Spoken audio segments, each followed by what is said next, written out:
There is a plant growing in your backyard right now that contains more protein than kale, more calcium than milk, more iron than spinach, and more vitamin A than carrots. It requires no water, no fertilizer, no care whatsoever. It simply appears year after year in every crack, every garden bed, every forgotten corner of disturbed earth. For 28,000 years, humans relied on it as a primary food source. Then we forgot it existed. We did not forget because it stopped growing. We forgot because it grows too easily. A plant that feeds without cost, spreads without permission, and thrives on neglect cannot generate profit. And what cannot generate profit must be erased. So they gave it a new name. They called it a weed. This is the story of the most nutritious plant you have never eaten. Welcome to Traditional Harvest. Before we begin, if preserving this forgotten wisdom matters to you, subscribe and hit the bell. Every share helps reclaim what industrial agriculture tried to bury. Now, let us open this forgotten chapter. The scientific name is Chenopodium album. Its common names are endless: lamb's quarters, goosefoot, fat hen, pigweed, wild spinach, white goosefoot. The name changes with every border crossed, every century passed, but the plant remains the same. It has been the same for 28,000 years. In the caves of northern Israel, archaeologists discovered something that rewrote the history of the human diet. Seeds of Chenopodium album dating back 28,000 years were found. They were not cultivated, they were gathered. This was before agriculture, before pottery, before permanent settlements. Humans were already eating lamb's quarters during the last ice age. It was not a backup food. Analysis of the seed quantities proved it was a dietary staple. By 6000 BCE, the story deepens. In the prehistoric lake dwellings of Switzerland, excavators found lamb's quarter seeds stored alongside emmer wheat and barley. The Neolithic farmers of Europe considered it worthy of storage. They dried it, they saved it, they planned their survival around it. In Scandinavia, the Toland man tells an even darker story. This Iron Age body, preserved for 2,400 years in a Danish peat bog, had eaten his final meal before execution. Scientists analyzed his stomach contents. Lamb's quarter seeds, dozens of them, mixed with barley and flax. The condemned ate what everyone ate, and everyone ate lamb's quarters. Across the Atlantic, the pattern repeated. Native American tribes from the Great Plains to the eastern woodlands gathered Chenopodium for millennia. The Navajo called it a name that translates roughly to spring greens. The Iroquois collected the seeds, ground them into flour, and baked flatbreads that sustained villages through winter. Archaeological sites from New Mexico to Ontario contain carbonized lamb's quarter seeds in quantities that prove systematic harvest. The plant was not incidental, it was infrastructure. Now consider what this plant actually contains. Modern laboratory analysis reveals something the agricultural industry does not advertise. Lamb's quarters outperforms virtually every cultivated green on the market. Protein content reaches 4.2 grams per 100 grams. Spinach contains 2.9 grams per 100 grams. Kale contains 2.9 grams per 100 grams. Lamb's quarters beats them both without trying. Vitamin A explodes off the charts. Lamb's quarters contains 11,600 IU per 100 grams. Spinach offers 9,377 IU per 100 grams. Carrots provide 8,353 IU per 100 grams. A plant we spray with herbicides contains more vitamin A than the vegetables we pay premium prices to eat. Vitamin C reaches 80 milligrams per 100 grams. Spinach contains 28 milligrams per 100 grams. Lamb's quarters delivers nearly 3 times the vitamin C of the cultivated alternative. Calcium content measures 309 milligrams per 100 grams. Spinach provides 99 milligrams per 100 grams. Lamb's quarters contains more calcium than milk. Iron levels hit 1.2 milligrams per 100 grams in raw form, and the iron is highly bioavailable. The plant also contains riboflavin, niacin, thiamine, phosphorus, magnesium, potassium, zinc, copper, and manganese.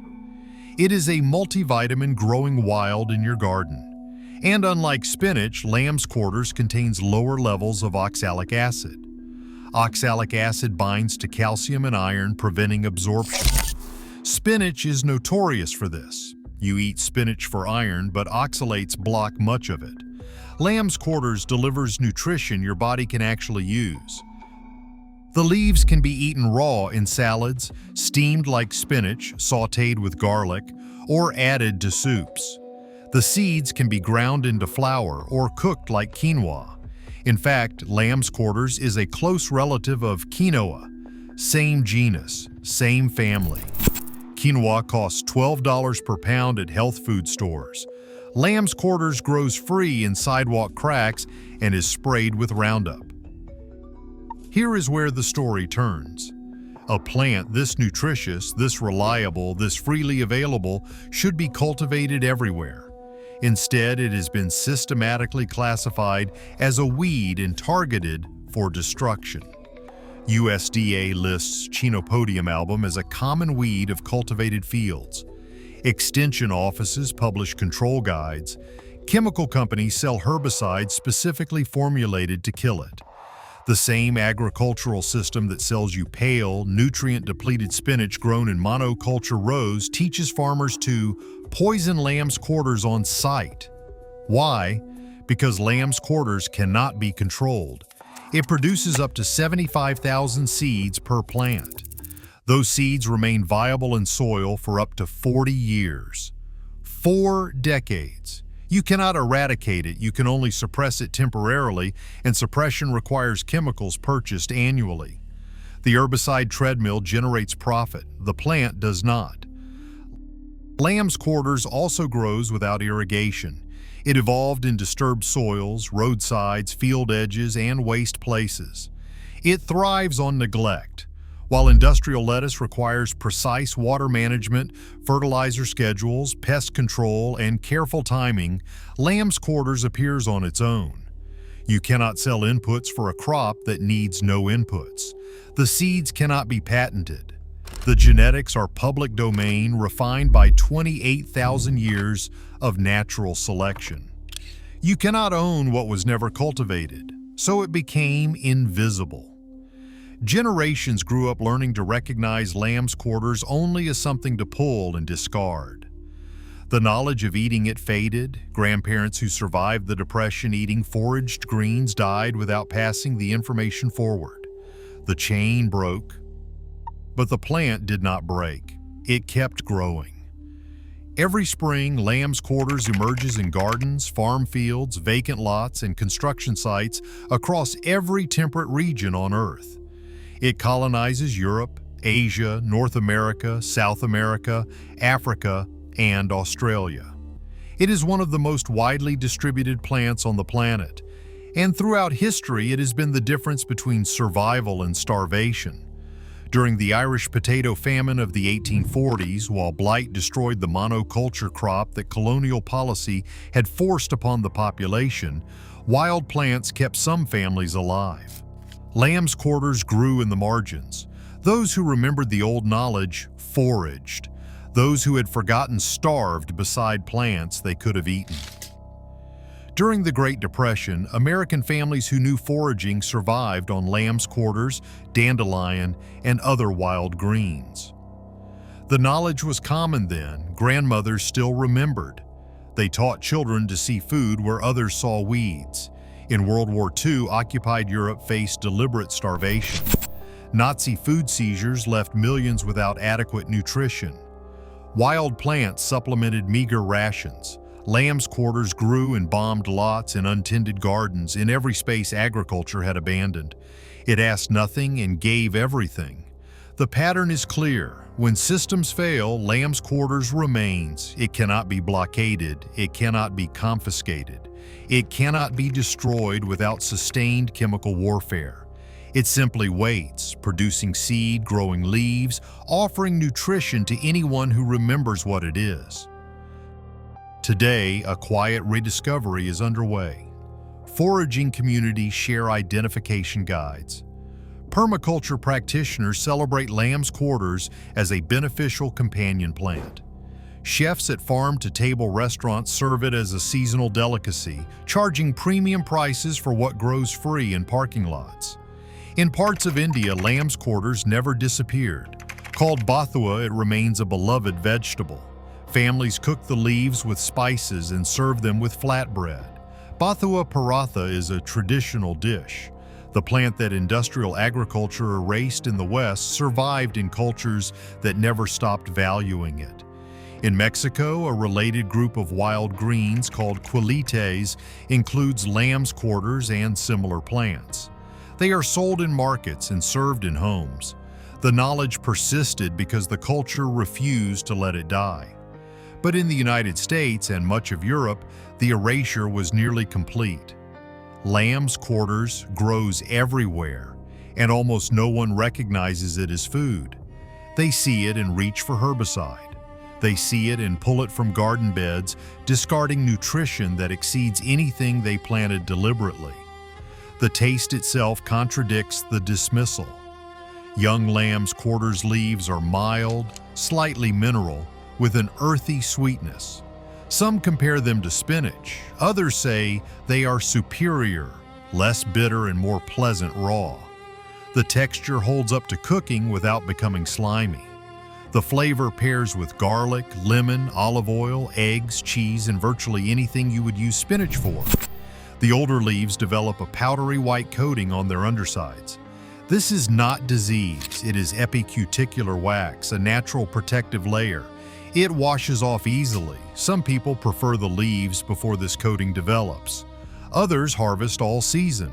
The growing season extends from early spring through late fall. In mild climates, lamb's quarters can be harvested nearly year-round. There is no narrow window, no rush to market before spoilage, just continuous, abundant production. And abundance is the threat.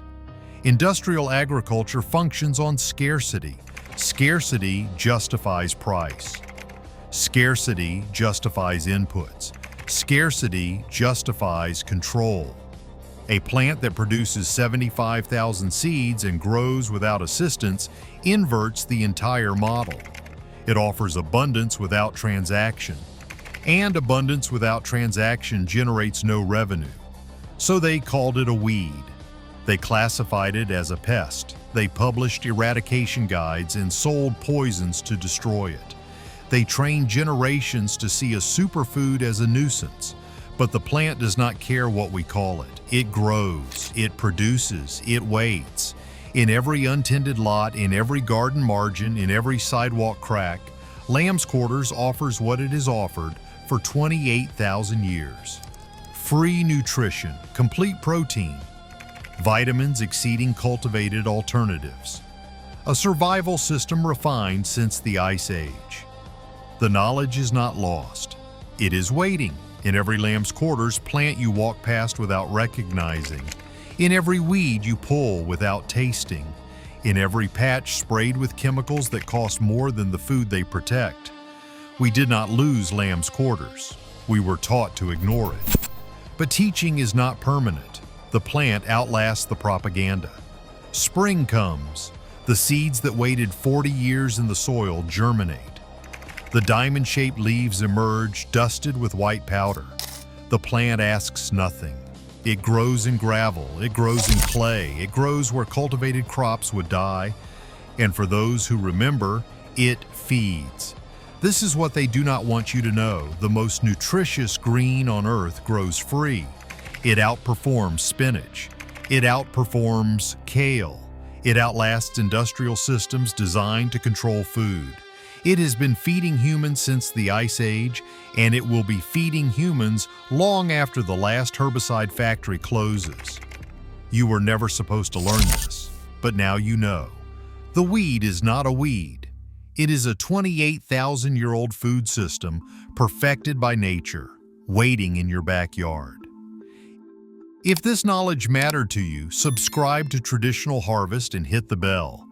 Every like and share helps preserve what industrial agriculture tried to erase. The next harvest begins soon.